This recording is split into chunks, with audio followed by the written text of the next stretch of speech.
All right. Welcome to the Capital Gains Tax Solutions podcast. And also, we're doing a connection here with also the Expert CRE Secrets podcast. It's kind of a dual show here. And we have a special guest. I am so excited to introduce you to Michelle Seiler Tucker. She actually has 20 plus years of experience. She's closed over 500 businesses. She has a 98% closing rate. She has a personality to match all of her energy and all of her accomplishments for her clients. And really, the best part I think I like about Michelle is she's a leading authority in mergers and acquisitions. And she's the author of a brand new book that is set to be released here in just a few days. It's called Exit Rich, The Method to Sell Your Business for Huge Profits. Please welcome to the show with me, Michelle Seiler Tucker. Michelle, how you doing? I'm great, Brett. Thank you for having me. I'm loving your Santa hat, and I'm loving that you're ready for Christmas here. You're looking great. How are you doing Thank you. today? I'm doing great. I'm today. I'm not Michelle Seiler Tucker. I'm Miss Claus. Miss Claus, I like that. What's the best gift that you're going to give to our grandkids, one of your grandkids these days? I don't have any grandkids. How about to one of your kids these days? I do have a daughter. I have a daughter, and she listens, so I'm not going to say. Okay, fair enough. But yeah, so I figured I would go around and spread some cheer. Hmm. Because in 2020 we all know we need a little bit of cheer, right? This is Some so. nice gifts. This is so true. This is so true. And you're out of Louisiana, is that correct? I am. I'm in New Orleans. New Orleans, excellent. Would you give our listeners a little bit more about your story and your current focus? Sure. So I'm not going to go too far into my story, but I've always been interested in entrepreneurship. I've always owned small businesses. I did work for corporate America for a very short time and realized that wasn't for me. And then I transitioned into franchise sales, franchise development, and franchise consulting, and then transitioned into selling businesses.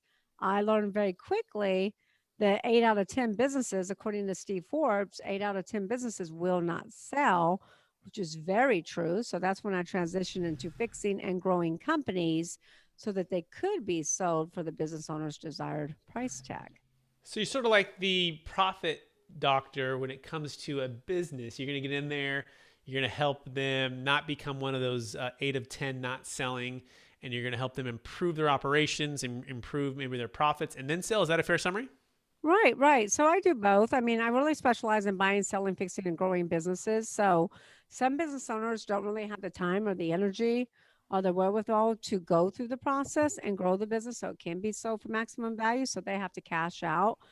Some business owners do have the time and energy because it takes time, energy, effort, resources, and obviously money to grow the business. So it just really depends upon where the seller is, what the seller's trying to accomplish, what their seller sanity check is.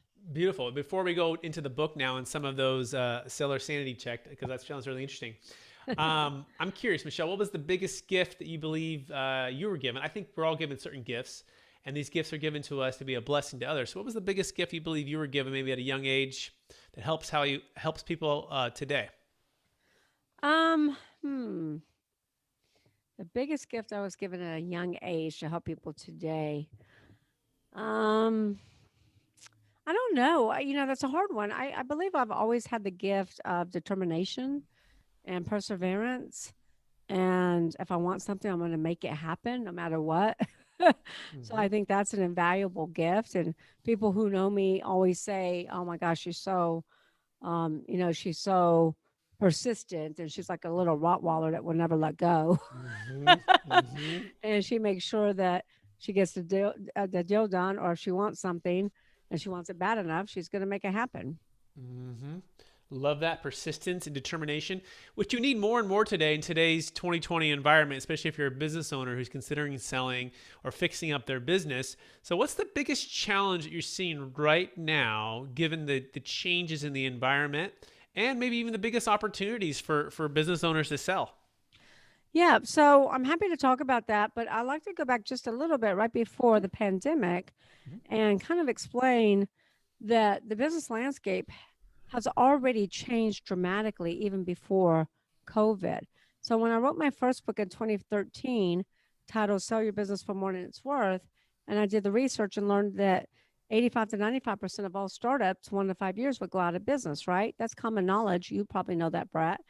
However, when I wrote Exit Rich with Sharon Lechter, who wrote Rich Dad Poor Dad with Robert Kiyosaki, when I wrote Exit Rich in 2019 and did the same research, I learned that the business landscape had changed dramatically. It actually flip flopped. So now it's only 30% of startups will go out of business, only 30%. So, any of you listening that want to start a business, now's your time. There's a lot less risk than ever before. However, out of 27.6 million companies, those businesses that have been in business 10 years or longer, 70% of those businesses will go out of business. So do you see how it flip-flopped? It used to be if you've been in business for 10 years, 15, 20, 30, 40, you're golden, right? You're golden and you're pretty much going to be in business for years and years to come. But that is not the case anymore. And you hear about all the public companies going out of business like Toys R Us. Toys R Us was in business for 70 years. Kmart, Steinmart, Pier 1, GNC is closing down 900 locations. But what you're not hearing about are all the private businesses. And this is just not small business owners. Some of these are large companies, but they're private. And there's private businesses on every street corner in every town in every state across our great nation. And these businesses are dropping like flies. And they're being forced into selling for pennies on the dollar, closing their business, or even worse, having to file bankruptcy. And when you file bankruptcy, in many cases, business owners don't just lose their business assets, they lose their personal assets too, because most pierce the corporate veil by commingling the assets. So this Wow. is pretty sad, and this is before COVID. And then I just read another statistic stating that 10,000 restaurants will close in the next 30 days. So Amazing, it's, amazing. Just, I mean, just staggering, really. I mean, yeah. So it's like a flip flop. If it used to be the longevity, it's kind of like the old way of thinking. I think for our parents, right, where you get a job, you'll be with them for a long time, and you'll work for them 20, 30, 40 years. You probably wouldn't move, but the shift is now. I don't know. The average person is going to have 7, 8, 9, maybe 10 places to work in their mm-hmm. lifetime. And so almost like that has shifted too. So the old school way of doing things is just, it's not holding up. Why is that? I mean, why is someone like a Toys R Us? I mean, I grew up going to Toys R Us and I was just so, it was like magic, going in there and with my brother, I remember running down the aisles and finding a gift that we wanted potentially for Christmas and begging our parents to get it. It was really like, felt like going to Disneyland sometimes. But Yeah. why is it that these older companies aren't making the shift, or what's holding them back?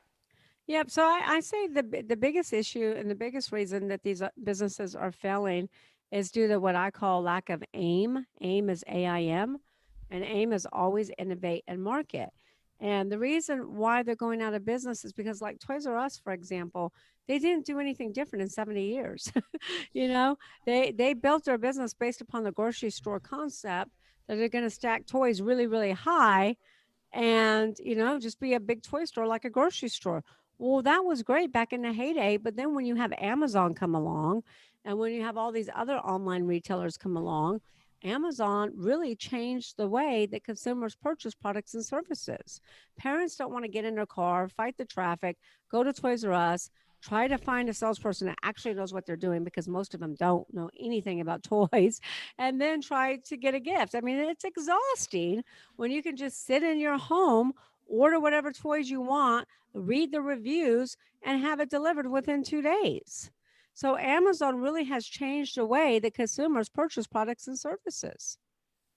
So let's dive into the next secret then for those to always innovate and market Yep. using AIM, and Mhm. touch on your book, maybe a deal story or a case study that perhaps can bring this to life. Okay. So again, always innovate and market. I go back to one of my P's. I have the 6 P's in Exit Rich, and one of the P's is product. Okay. And product, you always and that's the second P. You always have to ask yourself, is your business on the way up or on the way out? Do you have an Amazon or do you have a Blockbuster? If you have a Blockbuster, you're about to go bust, then you really need to pivot and you need to ask yourself these 3 transformational questions. And I can give you 2 examples to illustrate this. So, number one, ask yourself, what business are you in? What business, what do you do really well? Number two, what do you do really well? And what business should you be in? Amazon. Here's a great story to illustrate this point. Amazon started in what business? Books. Books. So Amazon asked themselves, what business are we in? And they said books. Then they asked themselves, what do we do really, really well? What did they do really well? Do you remember? Well, sell used books online. Fulfillment. Fulfillment. Yeah. Fulfillment. Mm-hmm. So then they asked themselves, well, what business should we be in? And they said we Fulfillment. should be in a fulfillment business. Mm-hmm. Those three transformational questions. Now, that's not transactional, that's transformational. There's a big difference between being transactional and transformational.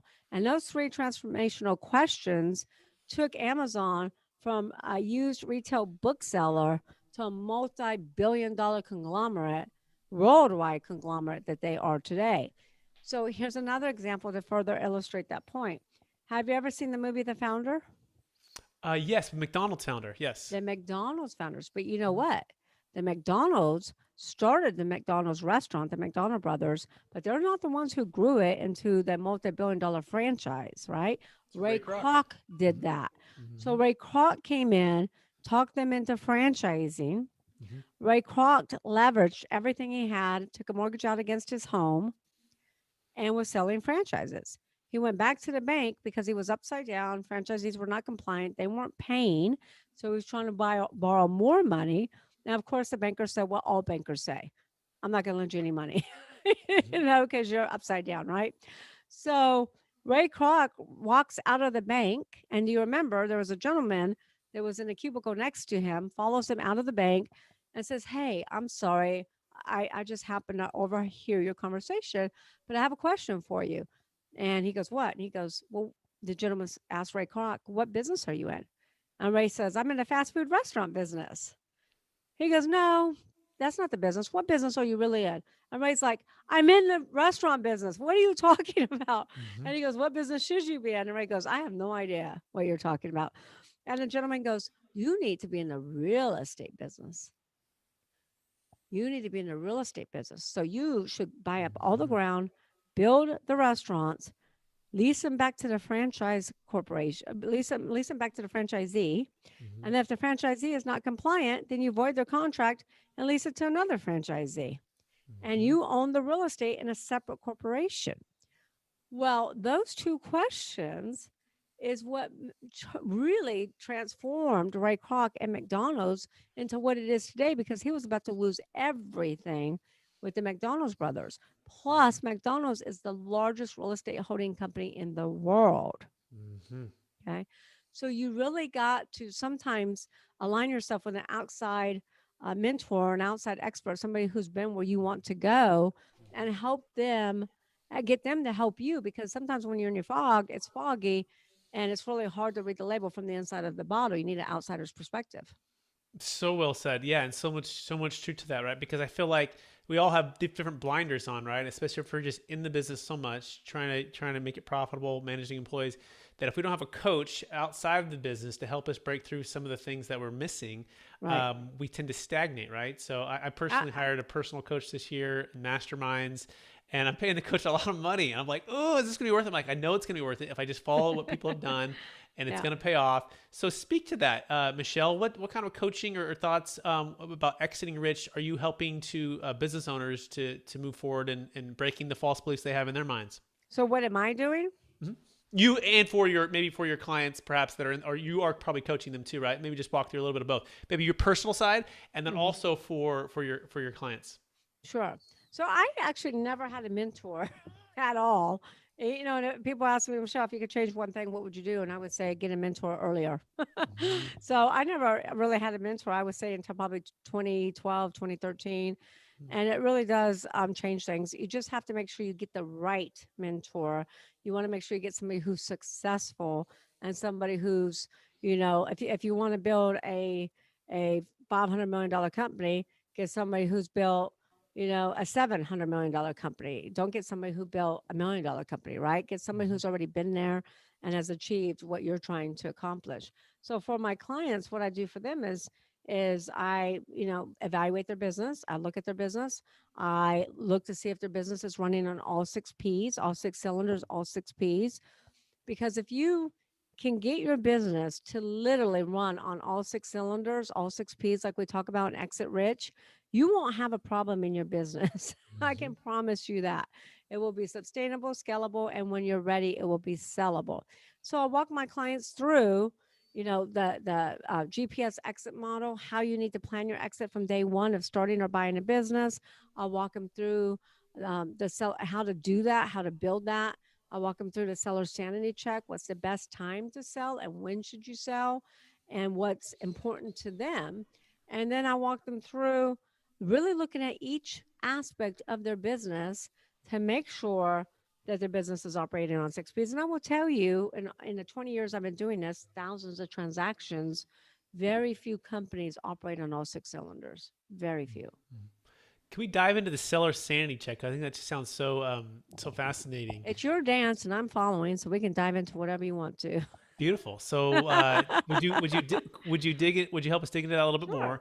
What is that, and what's that process for a potential seller who's selling something?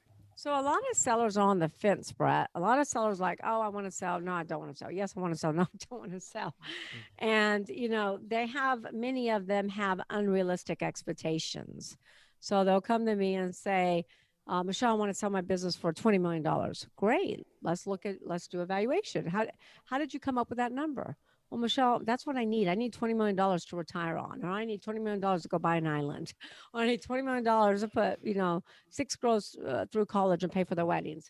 Whatever the answer is, it's always based upon what they need and not what their business is worth. And buyers, newsflash for everybody, buyers don't care what you need. All buyers care is what's the value of your business and how is buying their business going to change their life and how's it going to improve their life and improve the businesses they already own. So that's what most business owners do, which is why 8 out of 10 businesses are not sellable, because they're not sellable for the price tag that the owner needs to exit. So when a client tells me that, and then I walk them through the evaluation and take them through what I call the buyer sanity check and explain to them why nobody's going to pay $20 million for a company that has $100,000 in EBITDA. EBITDA, earnings before interest, taxes, depreciation, amortization. So then I walk them through the exercise of, okay, let's forget about the $20 million. Let's look at what you really, really need. Okay. How much are you making right now? How much are you making a year? What are your taxes, etc.? What are your living expenses? What are your living expenses monthly? What are they annually? How long do you need that to come in? Like if you're, 40 let's say you're 50 years old and you think you're going to live till 80, well, you have 30 more years, right? Right. So how much money do you have to live on? How much a year? What do you want to do? Like, are you wanting to travel? Are you wanting, what do you really want to do with the rest of your life? And where can we invest this money to also help you afford your lifestyle for the next 30 years? And then, so that way we can kind of narrow it down. And they might not need 20 million. They might only need 10 million, but the company's still not worth 10 million. So, but we first have to figure out what is it that they actually need to live on, and what do they need to comfortably live on so they can afford the rest of their life. So if they want to travel, what does that look like? So I help them plan all of that out. And then a lot of times for business owners, it's not always about the money. I always have them rate, give me their top priorities of what's the most important thing to them in the transaction and the sale of their business.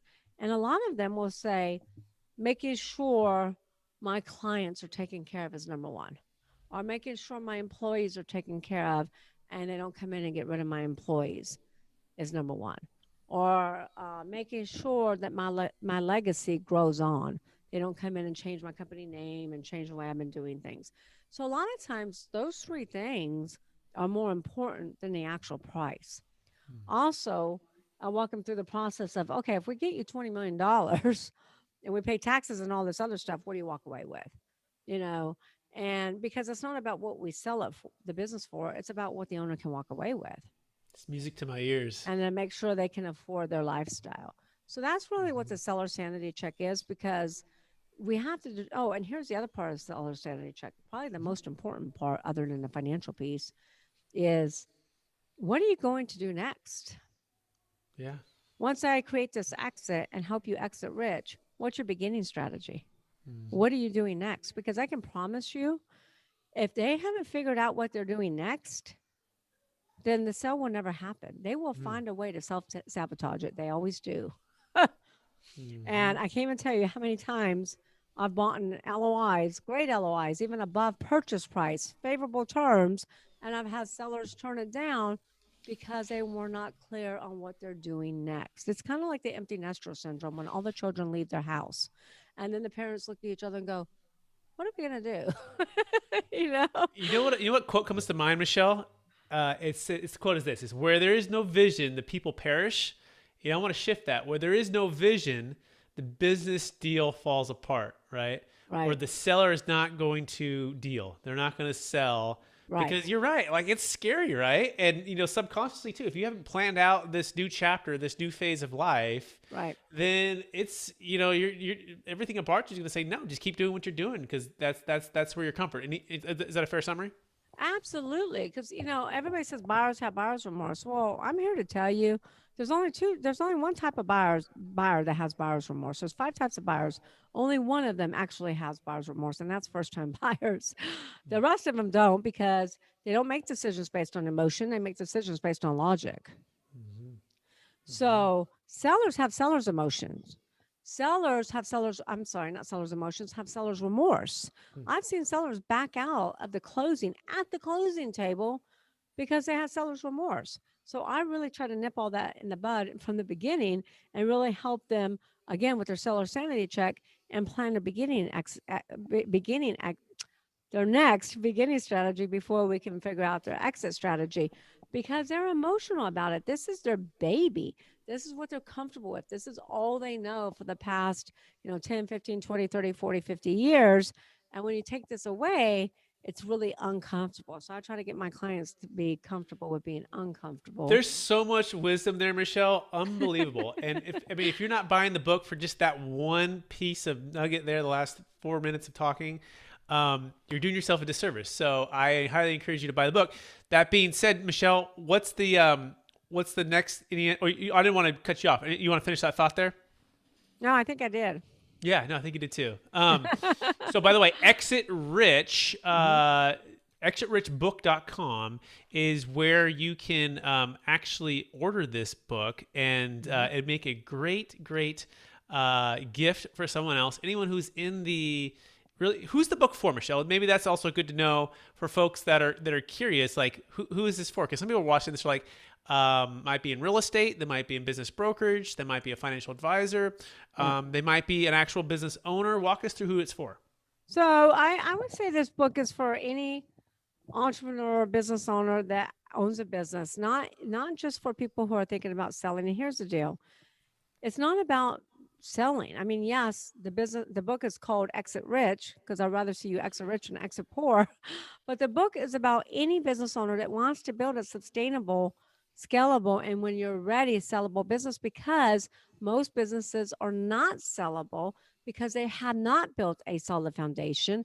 They have not built their business on the six P's. They have not followed the AIM strategy. And if they had, you want to have 70% of businesses going out of business. So this book is for anyone and everyone who really wants to have a successful, profitable business that is sellable when they're ready. And I would say, financial advisor, sure. CPAs, sure. But again, just any business owner. My co-author is Sharon Lecter, who wrote Rich Dad Poor Dad with Robert Kiyosaki. What's great about this book is I spent 20 years in the trenches, right, dealing with business owners. Sharon Lecter wrote Rich Dad Poor Dad with Robert Kiyosaki. And she's been a New York Times bestselling author many times over. Plus, she's written several books in the Napoleon Hill Foundation of Think and Grow Rich. She is a CPA. Plus, she is a financial literacy expert. Plus, she has been the advisor to many different presidents. So you're getting not only my 20 years of experience in the trenches, but you're also getting Sharon's perspective and her husband who is an intellectual property attorney. So he's an IP attorney. So guess what? He threw his 2 cents in too. And then we have Steve Forbes, who endorsed the book. We have Kevin Harrington, the original shark from Shark Tank. The book is the Ink original, and we have some great, great, great entrepreneurs who have given us glowing testimonials like Les Brown. You've heard of Les Brown, right, Brett? I have, absolutely. So Les Brown, Jack Canfield, Mark Victor Hansen, Brian Tracy, Tom Hopkins. So everybody says, this book is really a gold mine for entrepreneurs. So for anyone that wants to have a profitable business, they should pick up Exit Rich. And right now we're in the middle of pre-sale. If you go right here to exitrichbook.com, you can get the book for $24.79, which includes shipping. That's less expensive than Amazon. Plus, we'll send you the immediate digital download so you can start reading Exit Rich today. We'll send the hardcover to your doorstep in January. And you'll get a lifetime membership to the Exit Rich Book Club, where there's video training of me doing deep dives in these different techniques and strategies, plus documents. Every business needs a document, has documents, right, Brett? Yes. And everyone who wants to sell a business needs documentation. So if you've never seen what an employee handbook looks like, or non-compete, or maybe you've never seen a sample LOI, letter of intent, or purchase agreement, due diligence checklist, or closing docs, it's all in Exit Rich Book Club for you to review and All for download. $25? That's incredible. All for Michelle. $24.79. $24.79. But wait, there's more. They also get 30-day membership in the club CEOs, where it's a club I founded of like-minded individuals, entrepreneurs, and we do hot seats and Q&As and really ask those transformational questions like, what business are you in? So we can help entrepreneurs not just survive now, but come on the other side of this and thrive, so they too can exit rich. Michelle, I'm all in. I'm for $25. I'm at the end of this. I'm going to be paying you $2,500. I think for all the value I'm going to get. But I'm definitely ordering the book. ExitRichBook.com. Any last thoughts, Michelle, before we let you go? Maybe give us some inspiration. Give us maybe your vision for 2021, and then remind our listeners where they can find you one last time. Sure. So what I've been telling all my clients in 2020 is you're not stuck. There's opportunity all around us. There are buyers right now, so many buyers buying businesses. So even though you might be in a failing industry, that doesn't mean that I can't find you a partner. That doesn't mean I can't find you a buyer. That doesn't mean that I might not be interested in partnering with you. You're not stuck. The more successful someone is, the more willing they are to invest and to help others become successful. So don't panic, align yourself with a mentor like we've been talking about, and ask yourself these transformational questions. Have somebody else ask you these transformational questions so that you can really, build your business like Amazon did, like McDonald's did. There's opportunity all around us. There's money all around us, but you can't panic. And so many business owners right now are panicking. Don't panic. That's the worst thing you can do. You got to take massive action. Always innovate, always market, figure out what's working, double down, get rid of what's not working, and take massive action, because right now there are so many things. There are businesses you can even acquire to help grow your current business through acquisition. And you can get some of these businesses for little money. Little money down. You can leverage the assets of the business to buy the business. So there's just so many opportunities. Absolutely love it, Michelle. Thank you so much. I want to thank you for your time, your energy, your inspiration, some of your deal stories, and so much wisdom on just buying and selling and operating businesses. The one that really stuck with me so much is the seller sanity check and the buyer sanity check. So powerful. I want to encourage you to keep using the gifts you've been given to bless others, and I want to encourage the listeners to go buy the book and to glean some wisdom from Michelle Seiler Tucker, who is the authority on mergers and acquisitions, having sold over 500 businesses, and co-authored the book with someone who's co-authored with Robert Kiyosaki. That being said, please rate, review, subscribe. We appreciate everyone listening, and we wish you a Merry Christmas.